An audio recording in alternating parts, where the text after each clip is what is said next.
Good morning, friends. It's time to read. Yeah, I've got Martha with me. I've got Mary with me too.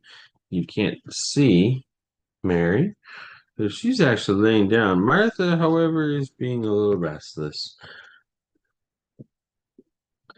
This morning, friends, we are reading from Ecclesiasticus. Good morning, Mom.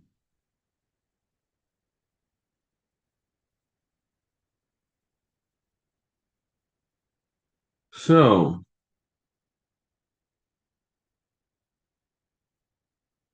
in our reading from Ecclesiasticus this morning, we are resuming at verse 8 of chapter 28.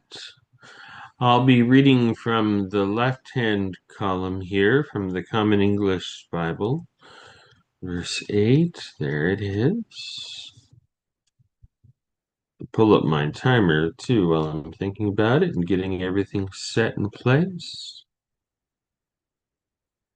The right-hand column, as you can see, is the New Revised Standard Version Updated Edition, which I may use as a reference point from time to time. It may just be there for a comparison that I may or may not mention.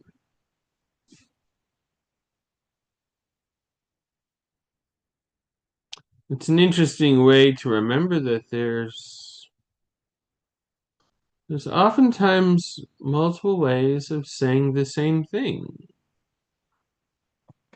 And every once in a while, there's some ways of saying things that are distinctly different to such an extent of being inquisitive about, well, why? Why is it worded that way?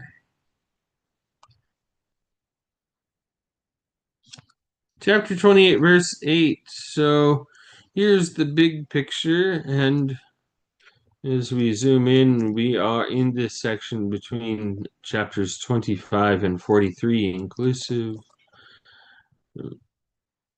More collected teachings, more proverbs, dozens more proverbs, and some problematic things for women and slaves.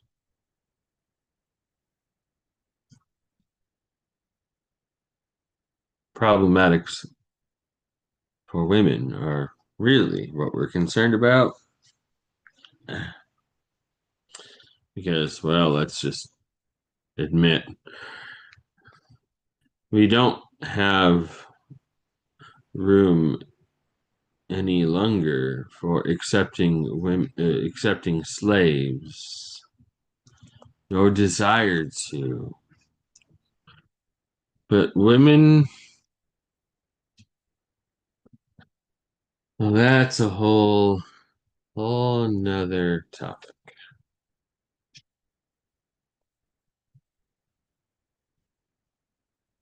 We'd like to think that our day and generation, oh my goodness, girls, what are you doing? They decided to switch spots. Yeah, as I was saying before the girls decided to switch their spots, we'd like to think sometimes that our day and generation is more refined about acceptance of women. Oh, yeah, not so much.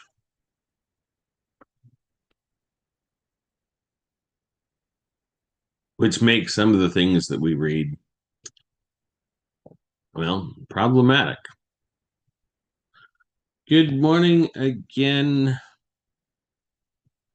Don and Linda.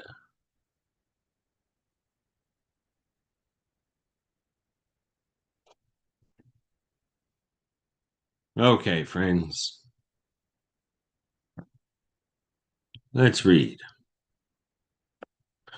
Chapter 28, resuming at verse 8.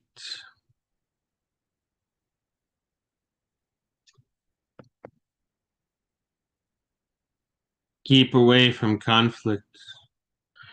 and you will reduce your sins. For hot-tempered people spark conflict. Sinful people will stir up trouble for friends, and they spread slander among people who are at peace. A fire burns in proportion to its fuel, and conflict increases the longer it continues. The more powerful individuals are, the stronger their anger will be, and the wealthier they are, the more their wrath will increase. A hasty quarrel sparks a fire, and hasty conflict sheds blood. If you blow on a spark, it will flame up, and if you spit on it, it will go out. Nonetheless, both come out of your mouth. A curse on slanderers and the deceitful, because they have destroyed many who are at peace. Slander has shaken up many people, scattered them from nation to nation, demolished mighty cities, and overthrown the houses of dignitaries. Slander has driven out courageous women, and it has deprived them of the rewards of their work. Those who pay attention to slander will never find rest, nor will they live in peace. The blow of a whip leaves a welt, but the blow of the tongue will break bones. Many have fallen by the edge of the sword, but many more have fallen because of the tongue. Happy is the person who is protected from the tongue, who hasn't endured its anger, who hasn't pulled its yoke or been bound by its shackles. Its yoke is made of iron, and its shackles are made of bronze. The death it inflicts is a wicked death, and the grave is preferable to it. It will never conquer the godly, and they won't be burned by its flame. Those who abandon the Lord will fall to it. It will burn within them, and it will never go out. It will be sent against them like a lion, and like a leopard it will mangle them. Watch out, fence in your property with thorns, and make a door and a bolt for your mouth.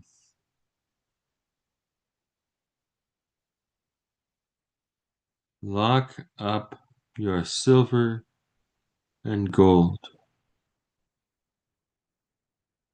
Make a balance and a weight for your words.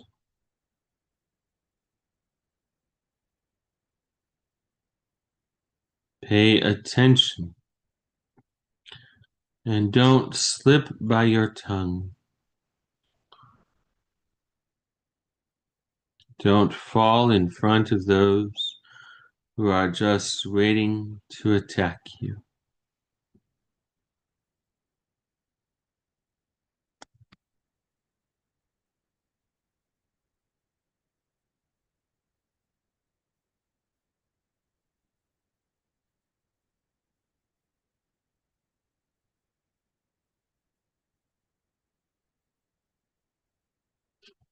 It's interesting. The word order is all the same there, but there's some funky things going on in the numbering there. Oh well. Chapter 28. No, 29. Chapter 29.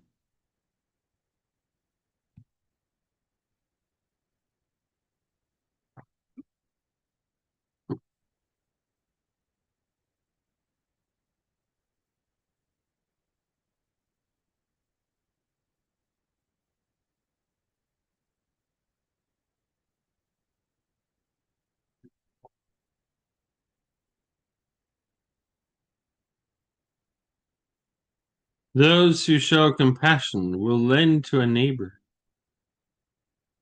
and those who lend a helping hand keep the commandments. Lend to neighbors in their time of need, and pay your neighbor back again on time. Keep your word and be trustworthy in your dealings, and you will find what you need every time. Many think of a loan as a windfall, and they have caused trouble for those who have helped them. Until they receive the loan, they will kiss the hands of those who can help, and they will speak with deference about their neighbor's money. But when it's time for repayment, they will put it off, offer weak excuses, and say it is a bad time.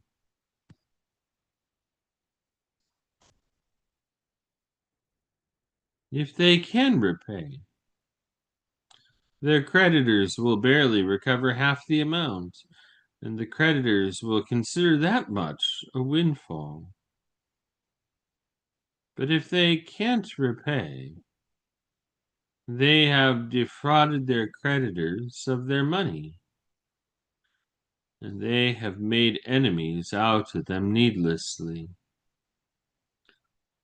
They will repay their creditors with curses and insults. They will repay them with dishonor rather than glory. Many have refused to make a loan, not because they were vicious, but because they were cautious about being needlessly cheated. Even so, be patient with those in humble circumstances, and don't make them wait for assistance. Help the needy for the commandment's sake, and in proportion to their need. Don't let them turn away empty-handed.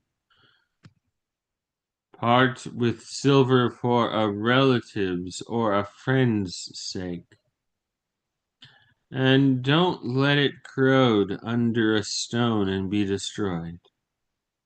Invest your treasure according to the commandments of the Most High, and it will profit you more than gold. Store up acts of charity in your treasuries, and it will deliver you from every distress.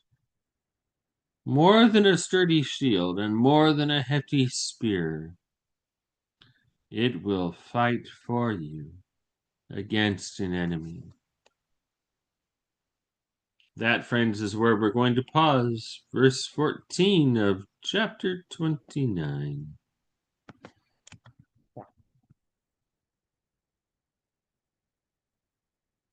Have a blessed day.